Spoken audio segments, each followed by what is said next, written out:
Joan, Sam, I started today on an incredibly positive note. All morning long, I kid you not, all morning long, I thought that it was Wednesday. I'm driving down the road. I kid you not. Even on my notes, I wrote Wednesday, November 6th. So you surprised yourself, and now it's like, hey. So then I'm driving into work, Thursday. and it's like, wait a minute. I looked at my phone. Not that I was texting and driving, because I would never do that. But I did happen to look at my phone as I was at a stoplight, and it said Thursday.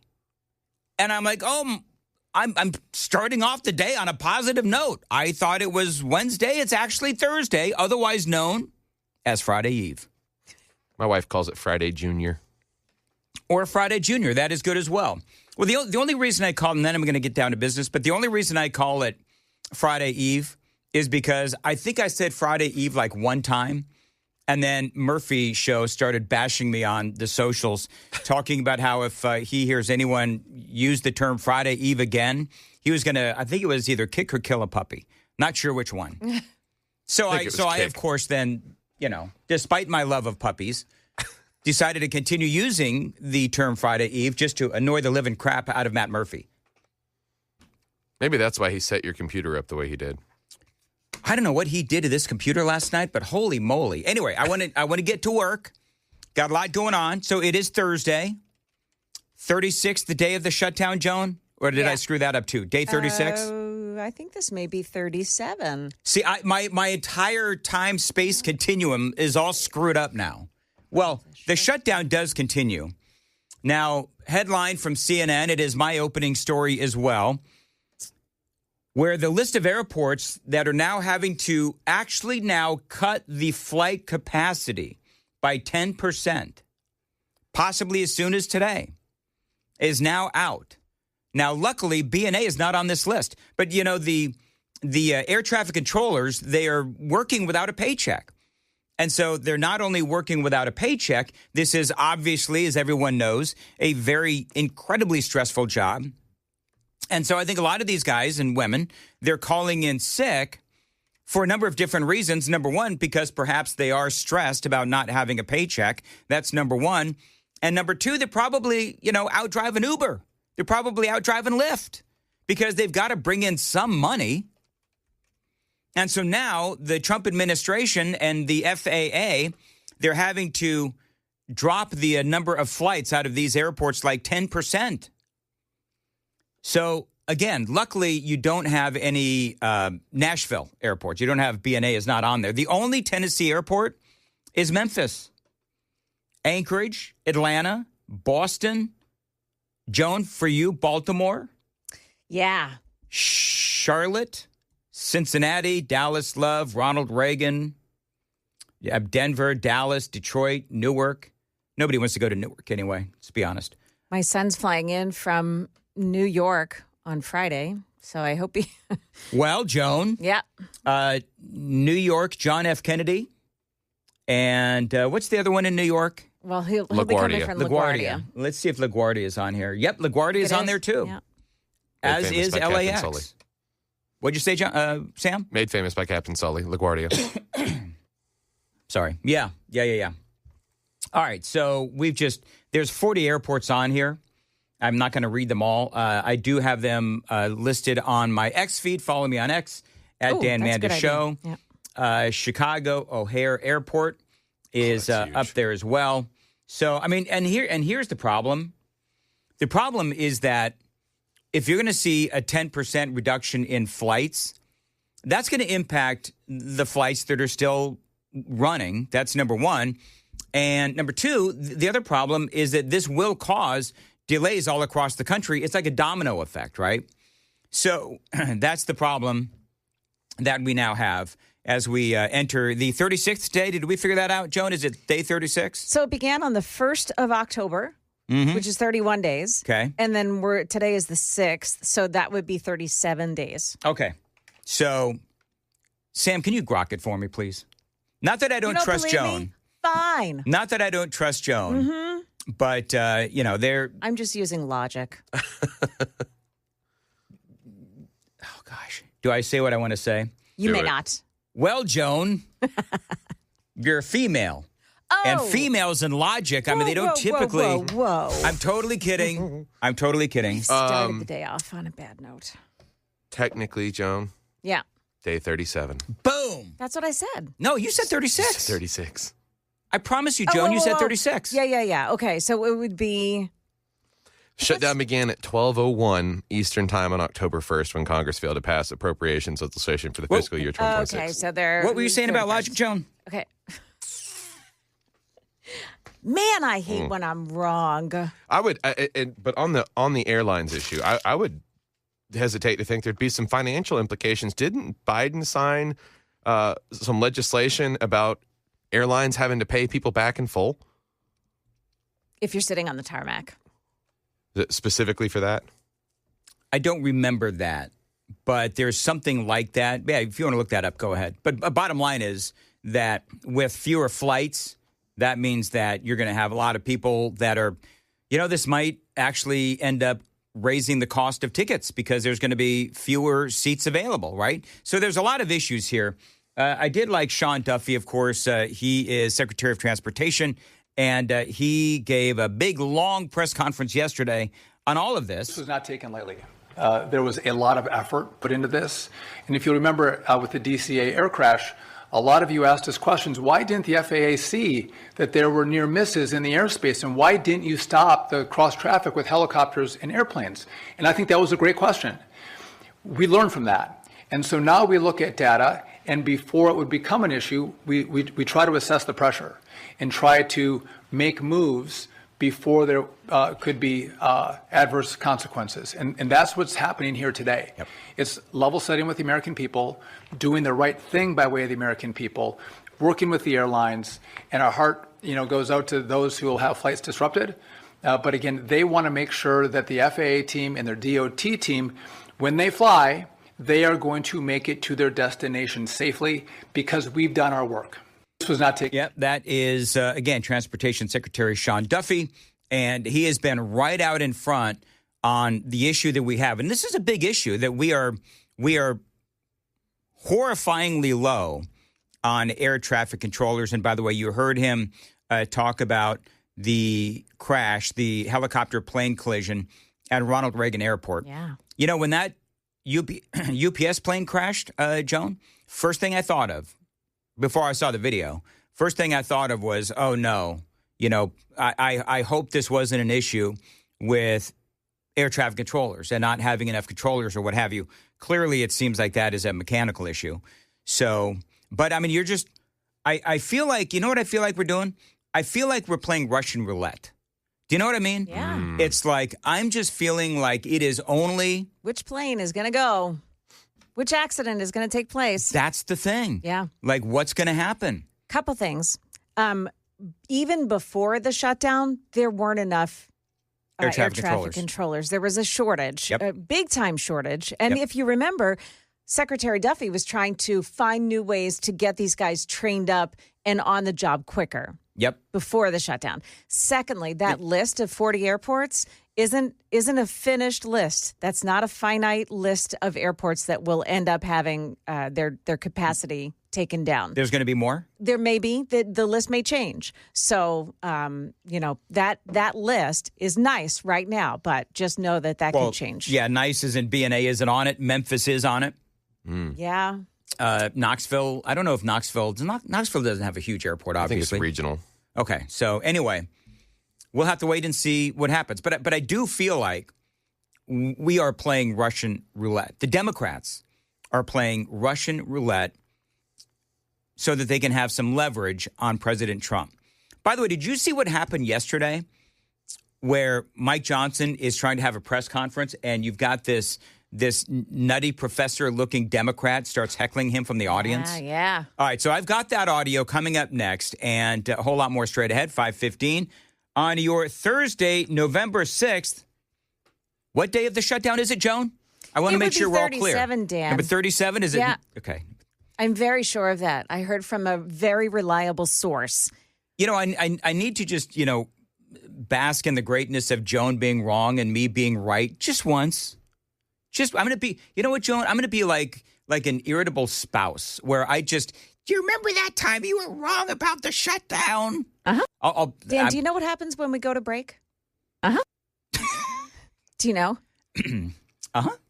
Uh-huh. Uh-huh. I head over to the parking lot where your car is parked. Yes. And your tires are fresh. Mm-hmm. Do you know what I'm saying? I got it. Sam is letting me know I was actually right about what Biden did as far as reimbursing people for, was it canceled flights? Is that what it was? Yeah, so the legislation, the FAA Reauthorization Act, airlines must automatically issue cash refunds with no request needed for canceled or significantly changed flights, which significant change means a 3+ hour domestic or 6-hour international delay if the passenger doesn't accept rebooking.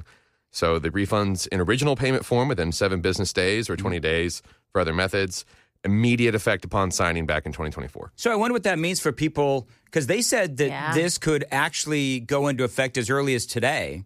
So are they actually canceling flights, or are they just not scheduling?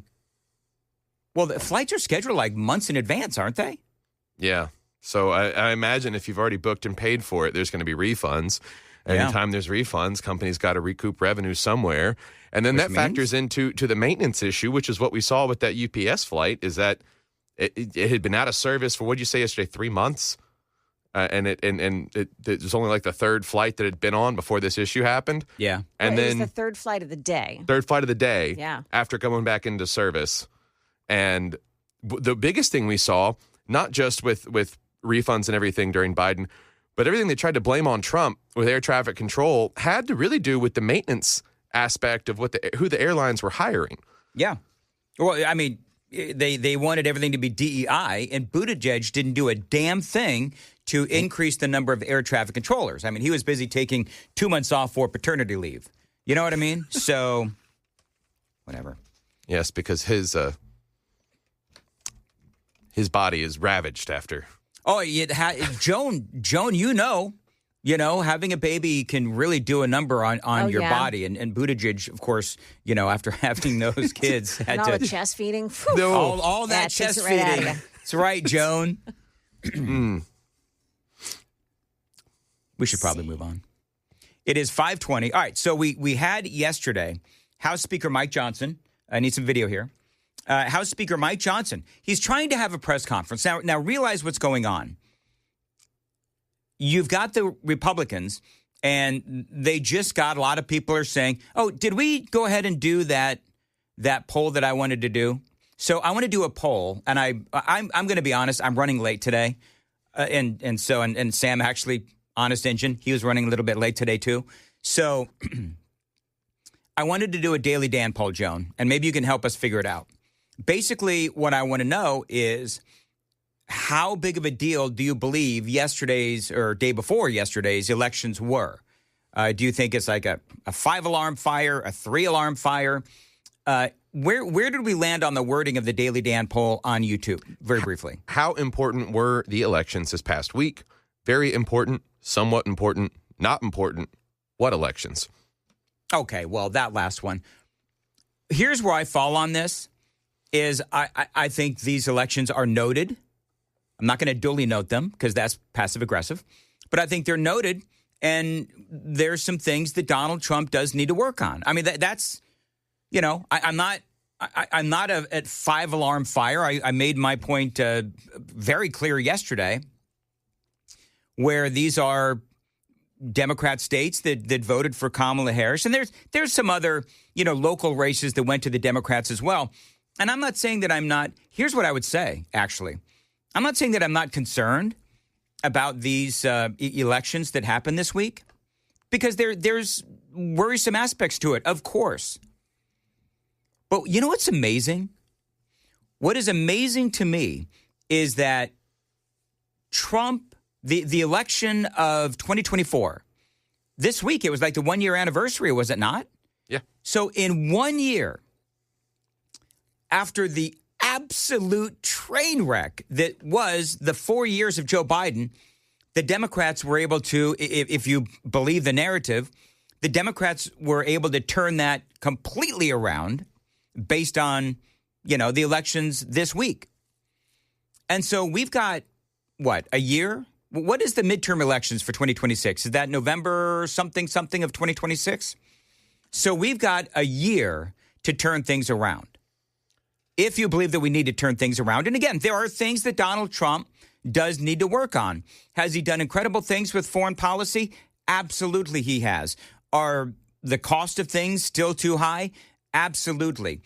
Do we have issues with throwing American workers, a lot of college graduates, right under the bus so that India and China can have more people coming into our country? That's what I'm pissed off about today, because there's some new information on this. And I've been talking about this for a while, but we have a situation in America where the younger voters, either they're graduating from college and they're mired in debt, and then all of a sudden you've got AI and some guy from India or China taking all of the jobs. So, yeah, the young people here in America, the ones that voted for Donald Trump, they've got some reasons to be pissed off. And so Trump has a year. The Republicans have a year to figure this out. Now, what is the official date for the midterm elections? November 3rd, 2026. November 3rd of 2026. So as the Democrats somehow were able to turn, the absolute crap sandwich that was the Joe Biden administration, somehow in a year, they managed to pull off what they pulled off this week. We have a year to change people's minds, get the message out that things are going better here in America, and also to do things that really impact the American people. I think it's absolutely incredible what Donald Trump has done on the world stage. But you know what? There's still some people in America that have trouble affording things. There are still things that are too expensive. And I will agree with Chris on what he said yesterday. If you missed Chris yesterday, tune in this morning at 9. He had some great things to say about the priorities of the Republicans. Because there's a lot of Republicans out there. Remember that whole thing about the young Republicans and how, they said some things on a chat. I covered it. And, for me, it was like, bad Republicans, don't do that again. Young Republicans, don't do that again. My biggest issue with that was because from a strategic standpoint, they put their party at risk. So that was my big issue with that. And I forget what other, Ted Cruz.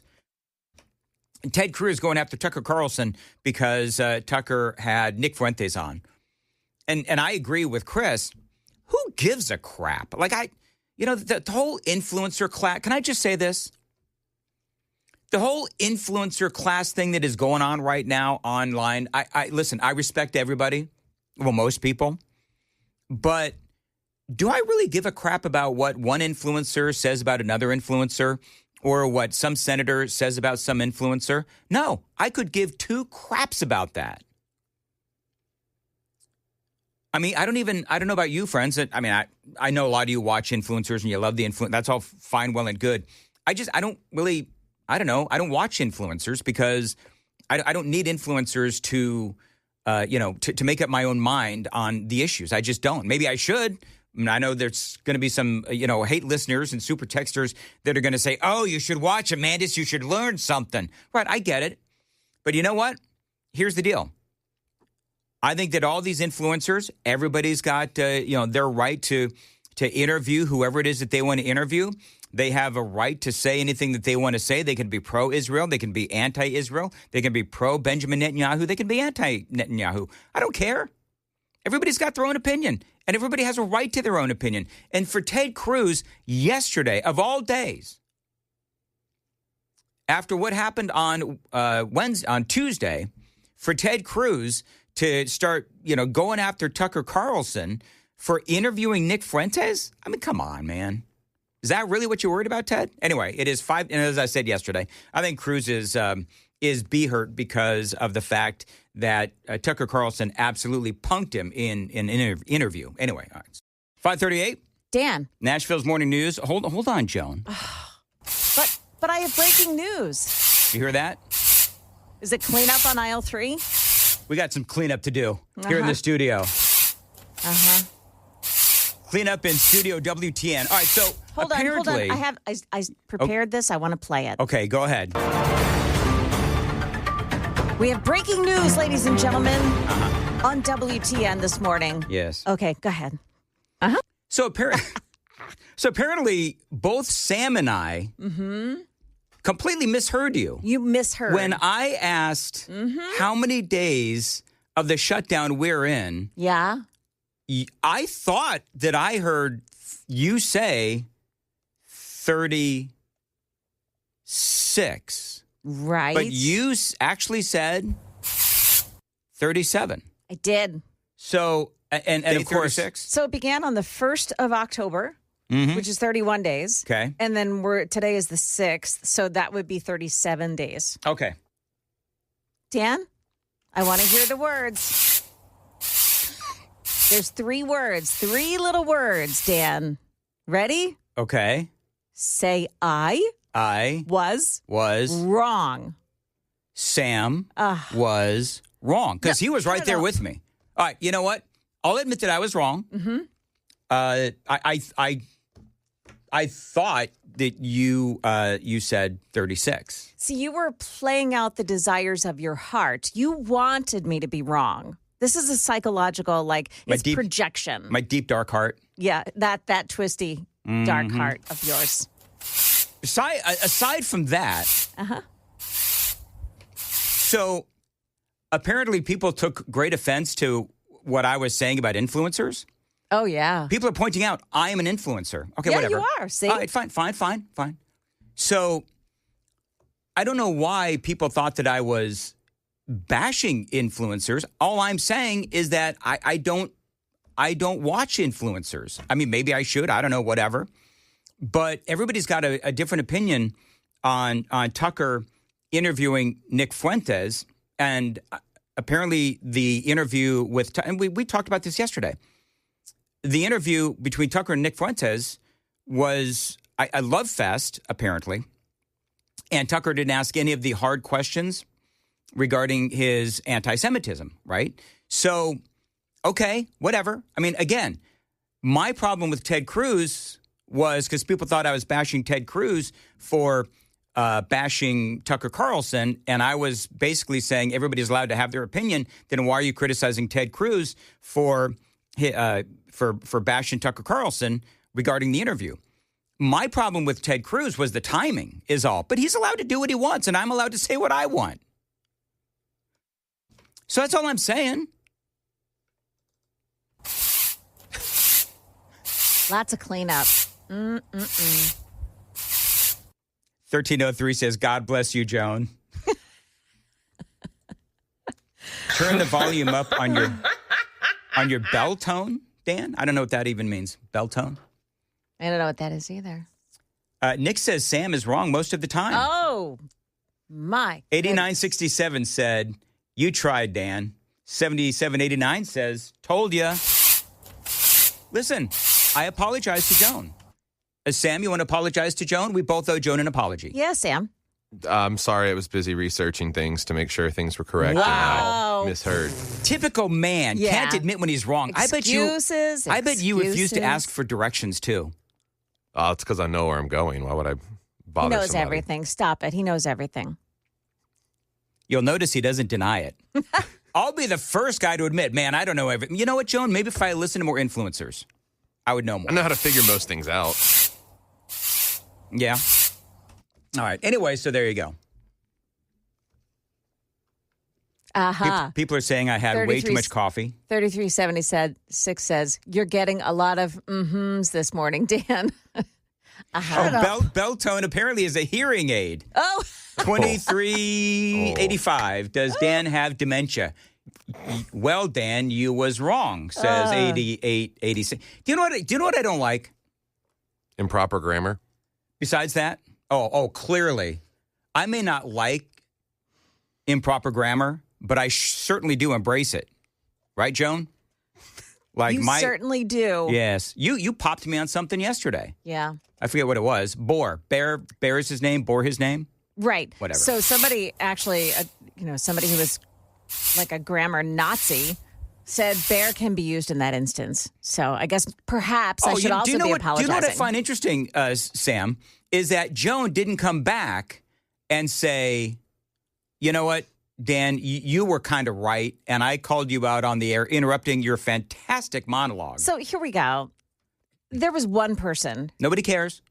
Who is a grammar Nazi. There are 7,000 people on the text line saying, Dan, you were wrong. What are you talking about? Come on, man. It's a lot of people. A lot of people. You know what? Do you know what I love about this job, Joan? What is it, Dan? Working with you, sometimes working with Sam, and the fact that we have such a good time together. And that I can fully and clearly be wrong about something, and we can all just have fun with it. Uh-huh. Mm-hmm. Okay, can I tell you the problem now? I don't know what's real Joan and what's like on tape Joan. So Joan will be like, and then the tape goes, and I don't know what's real and what's not. So I don't know when I'm being You know, my. So we've got Well Dan from Marsha Blackburn. We've got Scott Desjardins calling me a piece of excrement. And now we've got Joan with, So you're going to be, so when people say, hey, Dan, you're going to be, by Joan, then that means, again, that you're either wrong or, I don't know, perhaps using improper grammar. So that's what's going on. Or perhaps maybe using the same sound effect way too often. All right, I'm done. 2008. I'm still confused on how Joan thinks Dan being wrong on something is breaking news. All right. Oh, love, love, love. MAGA civil war. Could divide over anti-Semitism tear the movement apart? I don't understand. Am I maybe missing something here? To me, there's no divide over anti-Semitism. We're all against anti-Semitism. No, there's a growing divide among younger Gen Alpha and younger Gen Z Republicans and even some millennials that they believe Israel's behind every bad thing that's happened in America. I don't buy that. I don't buy it, but I don't think that's I don't buy it, but that's what they believe. Whatever. All right. That's what Nick Fuentes pushes on his platform. That's part of the reason people were so upset with Tucker Carlson, even though there are way more important things, like that was my whole point when in the monologue I was talking about Ted Cruz. It was like, do what you want, say what you want, but I just thought that for that particular day with everything that was going on, it just seemed like untimely. Okay, where are your priorities, Ted? That's all I'm saying. And I'm a huge fan of Ted Cruz. So anyway, I don't know. I think that you can be, and Chris and I spoke about this at length on one of our podcasts. I think that you can question Benjamin Netanyahu, and you can maybe question some of the tactics regarding the war with Hamas. You could. That doesn't make you an anti-Semite. That doesn't make you an anti-Semite at all. You're just looking at a situation. You can be pro-Israel. You can even be pro-Benjamin Netanyahu and still say, maybe we did that wrong. Now, that's not where I stand, but I'm saying I have an open enough mind where I can see why people would question tactics. It goes beyond tactics. No, That's the unfortunate nature. It's about Israel having all of our Congress people, on the take, and they run Hollywood. They run Hollywood and all that kind of. Yeah, I know. I don't buy it. I don't buy it. Now, if that makes me an old fart, then that's fine, all well and good. If that makes me part of the mainstream Republicans, I don't think that does. I don't think that Israel is behind all the evil that is out there in America today. Certainly, that would be the Democrats. Anyway, moving right along. 7736 says, I have younger coworkers that believe like Sam. I mean... Oh, I don't believe that. I'm just saying that that's what's happening. Yeah, that's what's happening. Here's the deal with America. We can all have our opinions, and if there's people that believe that Israel is, the root of all things evil in America, I don't believe that that's true. That's your opinion. Okay, that's all fine, well, and good. Would those same people talk about how Israel was attacked by Hamas in Gaza, and a lot of those people celebrated. Would those same people have that same anger and hostility and irritation towards Iran for funding Hamas? Or are you just solely focused on Israel because you hate Israel? I mean, you know what I mean? So I've always, there's a lot of things that I've said over the years, but one of the things that I've said is, I think that part of what you're defined by is who you choose to hate and why. And I hate Iran for funding terrorist attacks across the world. I have a hatred for Hamas and Hezbollah and obviously Al-Qaeda and so forth. And I think that they do far more harm across the world than Israel does.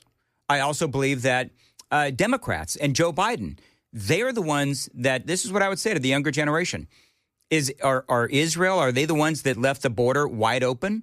Are they the ones that, during the Biden administration, are they the ones that looked at the American people dead in the eye, dead in the face, and lied to us about the border being secure? That was Joe Biden. That was the Democrats. Is Israel, are they the ones that under the Biden administration we ended up with 9.1% inflation? I mean, come on. Now, I'm sure that they're the people that hate Israel and the people that hate Benjamin Netanyahu, I'm sure they are absolutely right in their mind that Israel is behind all of the evils in America. And you have your right to say that. You have your right to believe that. And I have my right to believe that we got a lot of problems in this country. And, if you think Israel is at the top of that list, I would just invite you to relook at what happened during the 4 years of Joe Biden and who was responsible for that. Who was responsible for that? It was the Democrats because they voted for a brain-dead old man is what they did. And then they lied to us about it for 4 years. That wasn't Israel. That was the media and the Democrats. Does that make sense? Yeah. Right. Very good. No. Got wound up there and going. I like it. No, I just, you know what's so funny about this? And Joan, I know you can appreciate this too. Mm-hmm. So as I'm talking, and I think every host would probably agree, as I'm talking, out of the corner of my eye, because I got to look at the camera right there, out of the corner of my eye, I can see the super text line blowing up. And I know that at least 60 to 75% of those people are calling me an idiot, which is fine. Because 25% are telling me that I'm correct. And I probably have the percentages wrong. Typically, I don't know. What do you think? It depends on the topic. I think it depends on the hour. Some people just wake up cranky. People do wake up cranky pants. They absolutely do. Then they remember that it's not Wednesday. It's actually Thursday. And then they're happy to get to work because it's only one more day. And people are bringing up Candace Owens, whatever. I mean, I stopped. I'm just done. Can we be done with this topic? Joan, can we be done with it? Listen. Absolutely. All right. Brush it off. Sweep it out. Exactly right. Going to make, Sam start singing Let It Go pretty soon. I'm traumatized by that song. Hey, by the way, coming up at 6:06, actually. You know who we're going to talk to? Who? Hans von Spakovsky. Nice. Going to talk about Donald Trump's tariffs, of course, in front of the Supreme Court. We may get something, I don't know when, today, tomorrow, whenever. But people are sounding the alarm that these things. Amy Coney Barrett actually said that this whole thing is a mess. So this could be a pretty big blow to the Trump administration if the tariffs, and I've got some great audio of Donald Trump coming up, but if this tariff ultimately is knocked down by the Supreme Court, this is going to be a big blow, not only to Donald Trump. And I don't know if that, Joan, would that be Israel's fault? I do not believe. If the Supreme Court rules in favor of these, large and small businesses who have brought these lawsuits against Donald Trump and his, and his tariffs, is that Israel's fault? I don't think so. Okay. No. Uh-huh. Just asking. Mm-hmm. Just asking a question.